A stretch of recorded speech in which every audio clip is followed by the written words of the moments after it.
अस्सलाम वालेकुम मेरे मोअज़्ज़ज़ सामीन और प्यारे होम्योपैथ डॉक्टर। अभी मैं आपके सामने ज़िक्र कर रहा था ALT, AST और अल्कलाइन फॉस्फेट के मुतालिक।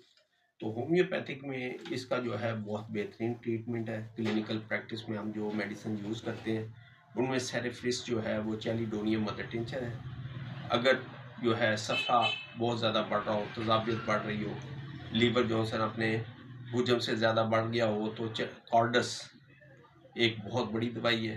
अगर इसकी वजह से हमारा पित्ता मुतासर हो रहा है और पित्ते के अंदर पथरी बढ़ रही है तो पीची एक मदर टिंचर है, उसको अगर हम इस्तेमाल करेंगे तो पित्ते की सोजिश के लिए जो है वो बहुत कमाल दवाई है।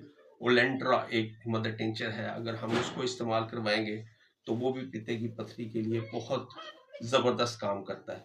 इसी तरीके से जब तेज़ाबियत बढ़ती है तो लीवर फैटी होता है, उसके साथ पित्ता भी मुतासर होता है और पैंक्रियाज के ऊपर भी बहुत ज़्यादा बुरे असरात हमारे पड़ते हैं हमारे लबलबे पे, जिसकी वजह से शुगर लेवल बढ़ जाता है और बादों का जिस्म में दर्दें होती हैं। तो उसके लिए लाइकोपोडियम और चोनेंथस दवाई जो है वो एक बेहतरीन काम करती है।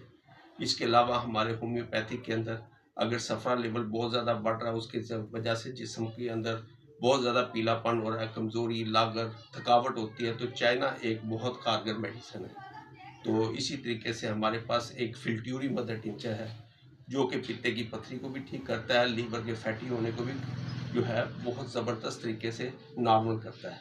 अस्सलाम वालेकुम।